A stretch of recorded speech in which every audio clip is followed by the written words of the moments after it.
Bitter pleasures. Eduardo has built his reputation as a professional salesman in the company where he works. Hydra Express have had him in their employ for the past 12 years. He has virtually traveled to every town and city in Mexico, making sales and pitching for his company. The nature of his work meant that he was away from home most of the days.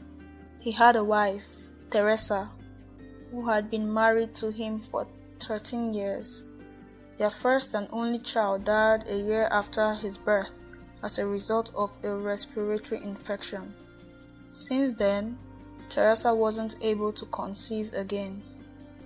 It was during one of his trips to the city capital that he met Meg. Meg was the head of operations in Banorte, one of Mexico's leading bank groups. During a brief session with the executives of the company, he sat across the table from her. Even though he has never met her, he was overwhelmed by a sense of familiarity, as though they knew each other for a very long time. He was immediately drawn to her beauty and intelligence. In a twist of events, Meg was asked to follow up on the negotiations for the purchases to be made by Banorte from Eduardo's company. That started the relationship between the two. 3 weeks after the deal was closed successfully, Eduardo decided to send her an email to find out if her company were enjoying the services sold to them by Hydra Express. Then the exchanges became more frequent. While Meg, however, didn't seem in any way impressed with him at first, he thought of her constantly, and they dreamed of being around her with an alarming frequency. Yet, Eduardo refused to be alarmed. Meg was married just like him. If someone had told him when he newly got wedded to Teresa that someday he would feel equally drawn to another woman, he would have denied it. Yet, the more he talked to Meg, the more he never stopped loving his wife, Teresa. The situation that faced him squarely was that he was deeply drawn to both women. The solution, he thought, was to cut off all contact with Meg. Thinking about Meg made him feel guilty many times, which absurdly also made him start becoming impatient with Teresa, and that made him feel even more guilty. Something was clearly wrong with his marriage. His wife noticed the changes since he returned from that trip. When she asks him why he acts coldly towards her sometimes, he always finds a way to avoid the conversations. Eduardo found himself beginning to look at parts of their life he has never bothered to consider. There were problems in his marriage, as much as he tried so hard to deny it. When he and Teresa first got married, they used to fight passionately about things they disagreed on. Things like money, shopping, investments, and the likes. As time went on, they stopped disagreeing. Fights that usually took them hours or even days now melted into bitter one-line arguments. Conflicts that would have been confronted were beginning to be ignored and wished away. Meanwhile, Eduardo still nursed thoughts about Meg, was already thinking that his attraction to her was more than simply physical. It was for him deep and profound.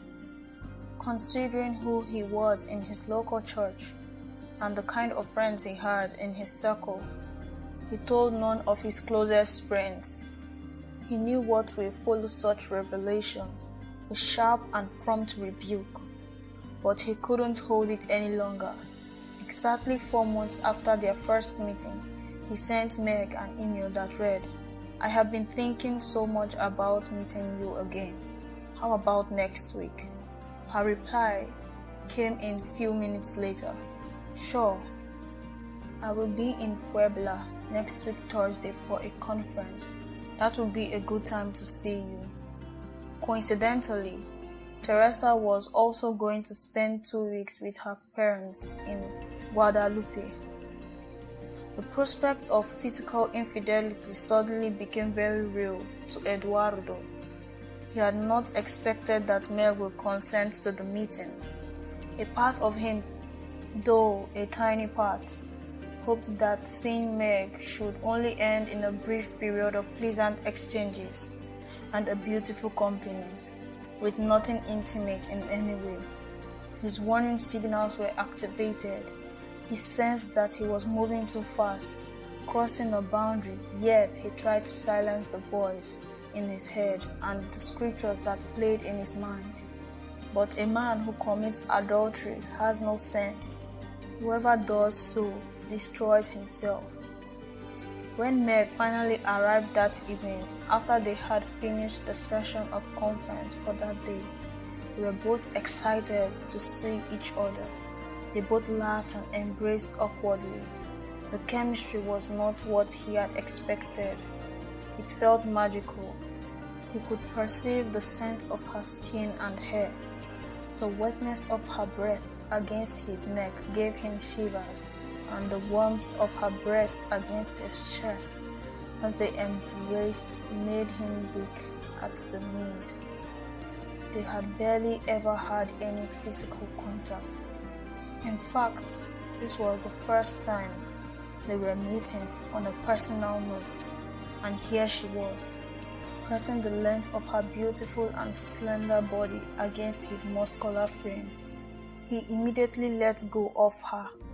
She stayed into the middle of the night.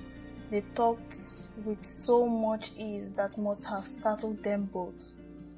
Eduardo drove her to the hotel where she would be staying for the few days she will be in Puebla. When he got back home, he found that his wife had called 3 times. Calling her back, her line was dead. He didn't go to sleep. Meg's call startled him as he thought about the moment they have spent earlier. She was already asking to come the next day. By the end of Saturday night, it was clear that they had spent every minute possible together. With all the warning signals that were ignored, Eduardo finally slept with Meg. The next 2 days before she left for Mexico City were spent in adultery or lovemaking, as they may have thought. Eduardo kept convincing himself that the only reason he had been able to cheat so easily was because his wife was out of town. The day Meg left town, he spent the whole day feeling miserable.